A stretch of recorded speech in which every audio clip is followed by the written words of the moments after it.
Every religion begins as a story told by people who couldn't explain the world but wanted to. And over time, those stories hardened into laws, rituals, and promises. What started as a way to make sense of life became something that claimed to own the truth about it. When you step back and look at the patterns, it becomes clear. Religion wasn't handed down from the heavens. It was made by humans, shaped by their fears, their needs, and their imagination. The first clue lies in how every religion conveniently reflects the time and place where it began. Ancient desert tribes imagined a god who hated idols and valued obedience above all. Lush river civilizations imagined gods who controlled floods and harvests. Mountain people worshipped thunder and fire. The beliefs always matched the geography, the culture, and the problems of that society. If they were truly divine, why would the truth change depending on the local climate? Then there's the second clue, the striking similarity between religions that supposedly have no connection to each other. The story of a great flood, a virgin birth, a dying and resurrecting savior. These myths existed long before the faiths that now claim them. You can trace these patterns across Sumerian, Egyptian,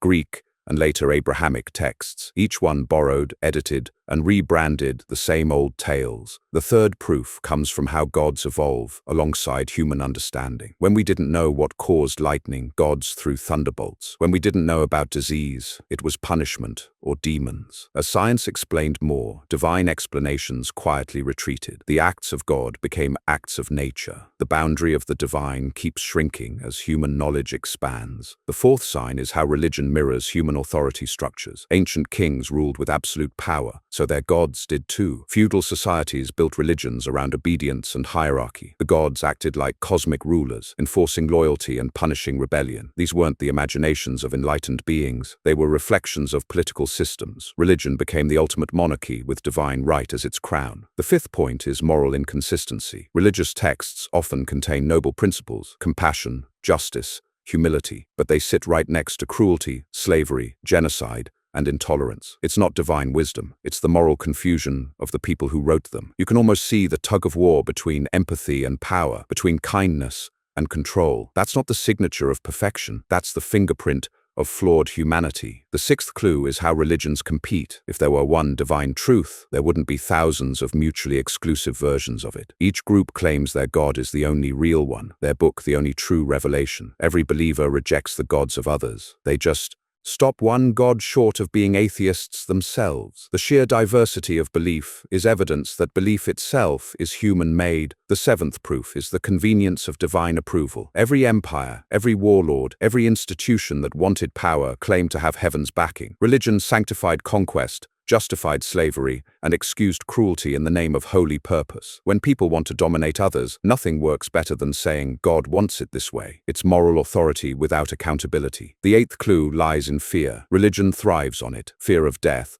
fear of punishment, fear of the unknown. It takes those universal human anxieties and sells comfort for a price. Obedience, faith, offerings, submission. The promise of eternal safety becomes the tool for controlling mortal lives. Fear is the soil from which every faith grows. The ninth sign is the human obsession with being special. Religions tell people they were created in the image of a supreme being, that the universe was made just for them, that they're the chosen ones. It's flattering and deeply revealing because that's what humans do. We center ourselves in every story. We can't bear a universe that doesn't care, so we invented one that does. The 10th proof is how religion resists correction. A truly divine truth wouldn't fear questions, but organized belief systems have always punished those who doubt, silenced those who ask, and destroyed those who discover. From burned books to imprisoned scientists, the pattern is the same. Faith defends itself not with evidence, but with authority. That's not truth-seeking. That's insecurity masquerading as certainty. The 11th clue comes from how religion monetizes belief. Temples, churches, mosques, all need funding. Priests, monks, and imams all need followers. Donations, tithes, indulgences, miracles for sale. The divine economy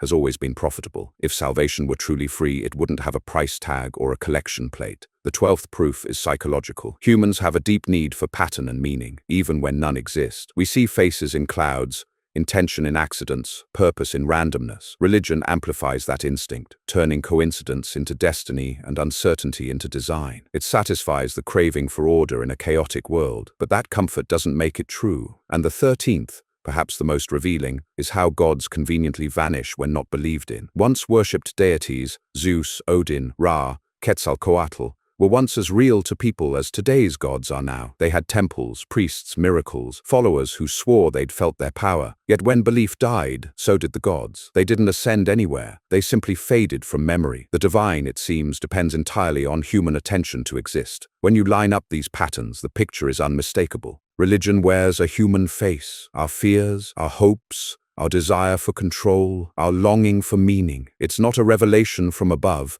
but a reflection from below. The gods we worship are mirrors, and for thousands of years humanity has been bowing to its own reflection. But acknowledging that doesn't make life empty. It makes it honest. Meaning doesn't vanish when myths fade. It simply returns to where it's always belonged, within us. The universe doesn't owe us purpose, yet we can still create it. Morality doesn't need divine orders. It needs empathy and reason. And truth doesn't need to be sacred to matter. Maybe that's the real evolution. Not from ape to human, but from believer to thinker. From being told what's true to finding out for ourselves. Because once you understand that religion was made by humans, you realize something far greater. That humans, without gods, are capable of making something even better. When you start examining history more closely, the human fingerprints on religion become even clearer. Every faith didn't just appear out of nowhere. It evolved through a process of social trial and error. People shaped religions the same way they shaped laws, language, and culture, through imitation, adaptation, and necessity. Take ancient Egypt. The pharaohs declared themselves divine, sons of gods, to justify absolute power. The belief wasn't spiritual insight, it was political insurance. If you're seen as a god, no one can question you. That model of divine kingship spread across the world, from Mesopotamia to Japan. Religion became a stabilizer for social order, a way to keep people obedient while giving rulers an aura of holiness. You can see the same pattern in early Christianity. The faith started as a grassroots movement against empire, poor people, outcasts, and slaves seeking hope. But once it gained followers, it was adopted by the very empire it had opposed. It turned from rebellion to institution. Churches replaced temples, priests replaced oracles, and a new hierarchy rose to power. The message of love and humility became a system of control. That's not divine evolution, that's bureaucracy wrapped in theology. In medieval Europe, religion dominated every corner of life, not because it was divinely proven, but because it offered what no government could: certainty. When life was short, brutal, and filled with disease, belief was comfort. Heaven was the promise that made misery bearable. Priests became mediators between suffering and hope, and anyone who questioned the system, philosophers, scientists, reformers, became threats, not to God, but to the structure of power that claimed to speak for him. Religion has always followed the psychology of survival. When times are hard, faith grows. When societies prosper, it weakens. That's why the poorest, most unstable regions tend to be the most religious. Faith fills the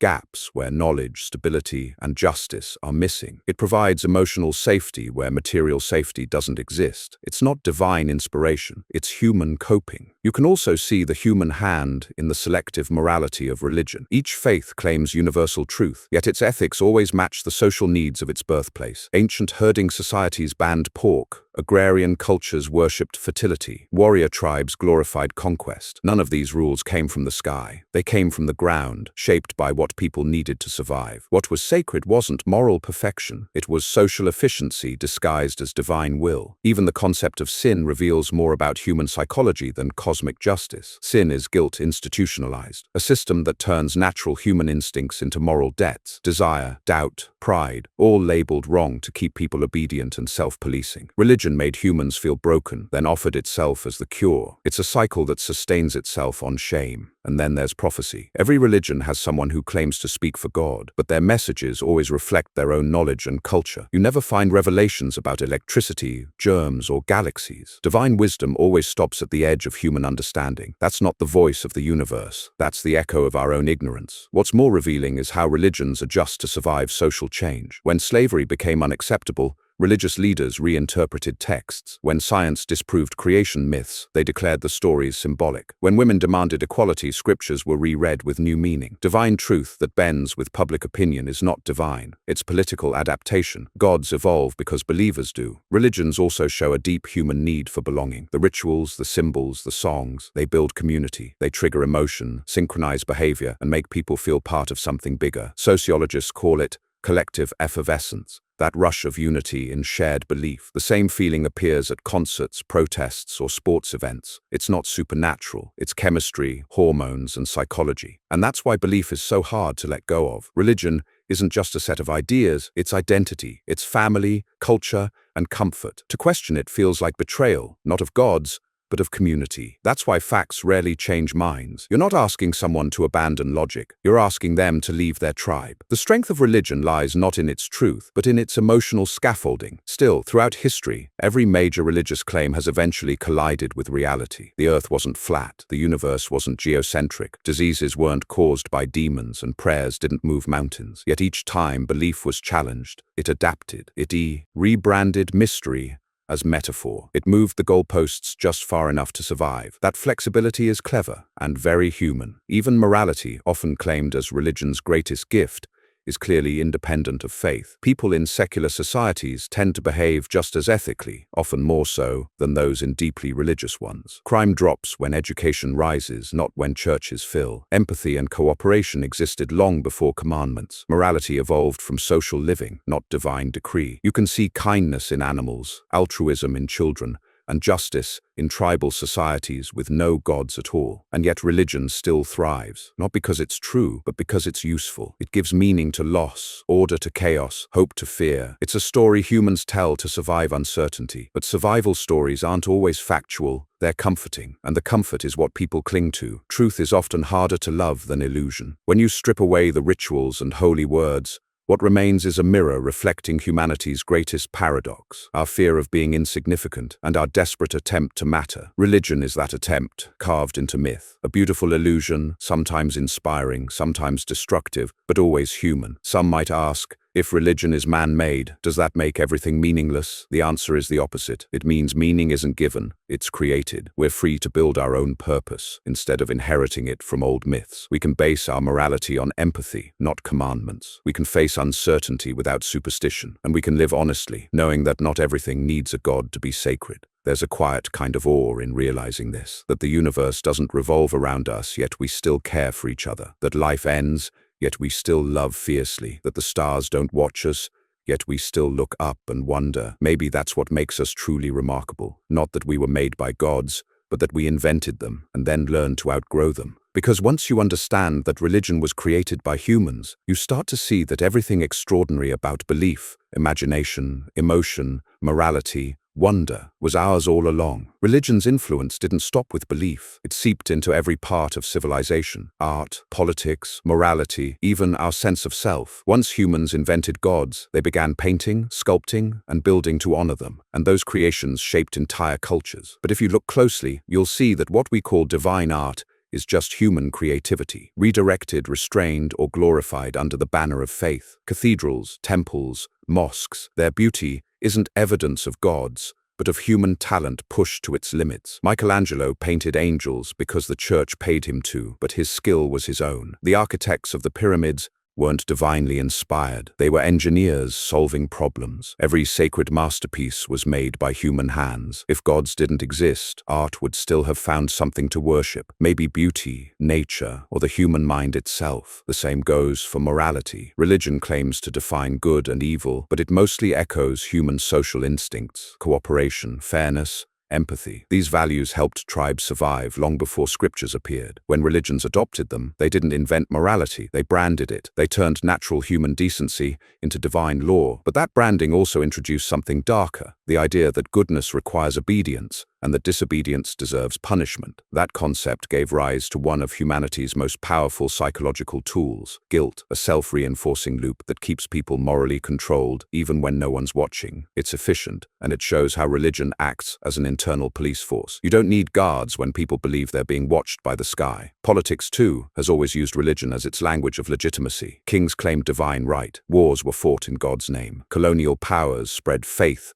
while seizing land. Religion became a flag for conquest, a noble mask for greed. Every holy empire said it was spreading truth, but history shows it was always about expansion, resources, and control. The spiritual slogans were marketing, the motives were human. Even today, political leaders still wrap themselves in religion when they want moral authority without earning it. Faith becomes a shortcut to trust, a way to seem righteous without being right. And people still fall for it because religion trains us from childhood to associate belief with goodness. It teaches us to follow conviction, not evidence. That conditioning lasts a lifetime. But beyond power and politics, religion also shaped the way we think about identity. who we are and why we matter. It told people they belonged to chosen tribes, sacred lands, special lineages. It created boundaries, us and them, saved and damned, pure and impure. Those divisions still shape our world. Wars, discrimination, and extremism often trace back to the same human invention. The belief that some people have divine favor and others don't. That's not the work of gods. That's human ego with a halo on top. And yet, despite all its flaws, religion also preserved fragments of humanity's longing for meaning. Ancient hymns, philosophical texts, moral parables. They all show that humans have always searched for something more than survival. Religion kept that curiosity alive, even if it built myths around it. In that sense, religion was both the cage and the spark. It limited thought, but also inspired it. It held humanity back, but also gave it the language to eventually question itself. The irony is beautiful. The same systems that told us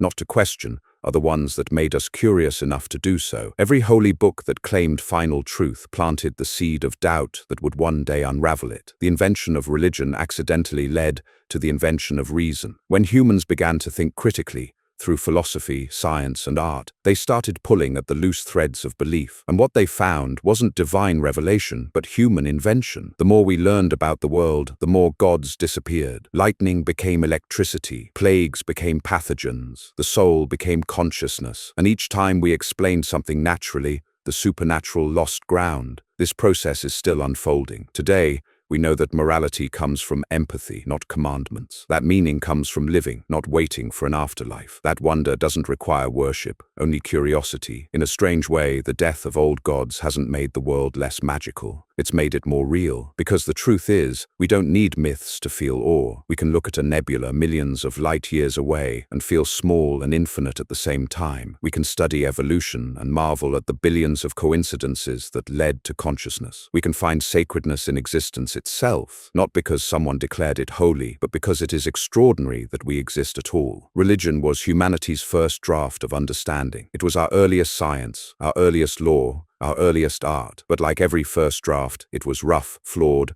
and full of imagination. Over time, we've learned to edit it, to replace revelation with research, dogma with dialogue, obedience with inquiry. We're rewriting the story of meaning, this time with honesty. And that's what makes this era different. We no longer have to pretend we know what we don't. We can admit mystery without inventing myths to fill it. We can live without pretending that morality needs surveillance. We can face death without bribing eternity. We can love, create, and explore, not because a god commands it, but because it feels right, and because it matters to us. That's the quiet revolution, shifting from divine dependence to human responsibility, from waiting for salvation to realizing we're already capable of shaping the world ourselves. Religion was a powerful story, but it was ours all along, and maybe the next chapter of humanity begins when we finally put the pen down and start living without pretending that someone else is writing it for us. When you step back and look at it all, the history, the psychology, the politics, the patterns, it becomes impossible to miss the truth. Religion wasn't gifted from the sky. It was built from the ground up. Every belief system, every god, every sacred text was written, revised, and reinforced by people, ordinary people, doing what humans have always done, trying to make sense of the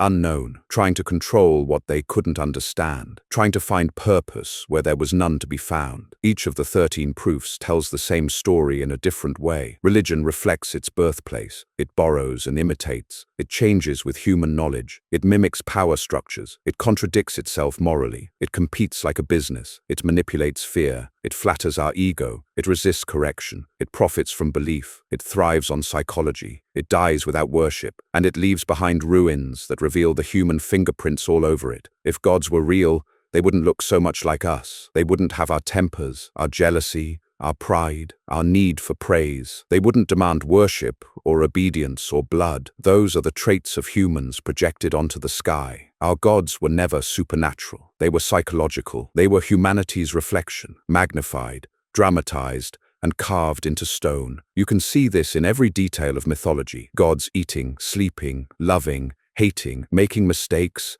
punishing and forgiving, just like people do. They have families, favorites, enemies. They start wars, make rules, demand loyalty. The divine isn't divine at all. It's deeply human. And maybe that's why it feels so familiar. Because it was born from us. That doesn't make it meaningless. It makes it understandable. Religion is a map of the human mind before it had science. It's mythology built out of fear, poetry born from confusion, comfort crafted from chaos. It's humanity dreaming before it learned how to wake up. But the problem begins when the dream refuses to end, when myths start to rule reality, when faith demands submission to things we can't question, when stories meant to comfort begin to divide and destroy. That's when human imagination becomes human oppression. And that's why understanding religion as human-made isn't just about rejecting gods, it's about reclaiming our own authorship. It's about seeing that morality, meaning, and purpose have always come from us. We don't need invisible overseers to tell us not to harm, not to lie, not to steal. We figured those things out because we live together, because empathy works,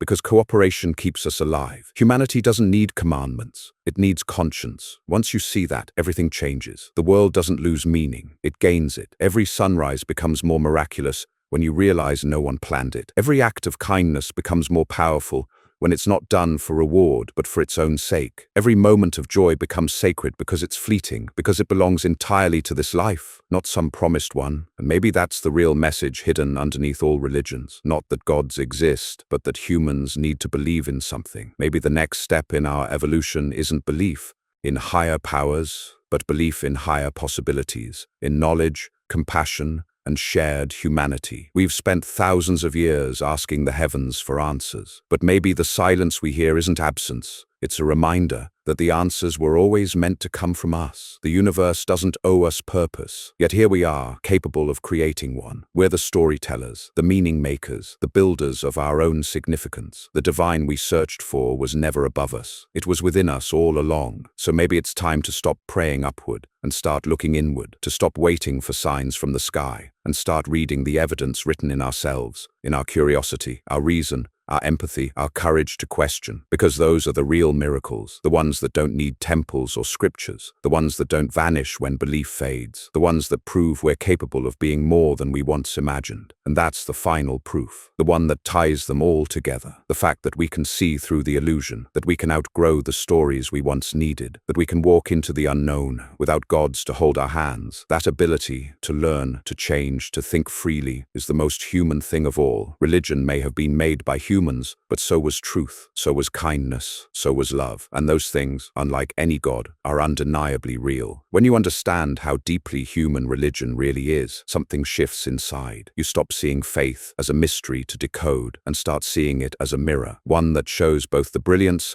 and the insecurity of our species. We invented religion because we were afraid to be small, afraid to die, afraid to admit that the universe might not care. But we also invented it because we were imaginative enough to care anyway. That's the double-edged beauty of belief. It reveals how creative humans are and how vulnerable we can be. When faced with the unknown, we could have chosen silence. Instead, we told stories. We filled the darkness with voices, faces, and promises. That instinct to make meaning where there is none is what gave birth not only to gods, but also to art, philosophy, and science. Religion was humanity's first conversation with the universe. It just mistook the echo for an answer. Every sacred symbol once meant something simple. Fire meant life. The sun meant power. The ocean meant danger. Over time, those symbols became divine, then dogmatic, and eventually people forgot they were symbols at all. They became literal truths that no one could question. That's how mythology becomes religion, and how imagination becomes authority. But authority doesn't make something true, it just makes it harder to challenge. For centuries, religion punished curiosity, the very trait that defines us as human. The thinkers who asked how instead of who were branded heretics. Yet those same questions built everything we know today. The telescope, the microscope, the theory, the question mark, all born from defiance against sacred certainty. Humanity advanced not by faith, but by doubt. And that's the irony. Doubt, the very thing religion condemned, is what saved us from ignorance. It's what pushed us beyond myth into understanding. Every step forward, from medicine to astronomy to ethics, came from people willing to ask forbidden questions. The moment humans stopped taking stories as fact, they started discovering reality. Even now, in a world that's mapped and measured, the pull of religion remains strong. Not because it's true, but because it feels safe. Certainty feels safer than chaos. A divine plan feels easier than randomness. And eternal life feels kinder than the thought of nothing. But comfort isn't the same as truth, and courage is learning to live without that comfort. That's what makes this moment in human history so powerful. We're the first generation with enough knowledge to truly understand our origins, cosmic, biological, and psychological. We know how stars form, how species evolve, how minds imagine. We don't need myths to fill the gaps anymore. We can look directly at reality and still find wonder there. And yet we can also recognize why people still cling to faith. It's not stupidity or weakness. It's habit. It's history. It's the deep emotional wiring of a species that's still learning how to stand without leaning on invisible walls. Religion was our training wheels for meaning. Maybe now it's time to learn to ride without them. But that doesn't mean rejecting everything religion touched. It means reclaiming what was always human within it. Love, compassion, forgiveness, hope. Those values don't belong to any god. They belong to us. They came from empathy, from shared pain, from the simple recognition that other people feel what we feel. That's morality at its core, not divine law, but mutual understanding. So the question isn't what replaces religion. The question is, what happens when we realize we never needed it in the first place? When people start seeing that goodness can exist without fear, that meaning can exist without myth, that community can exist without dogma, then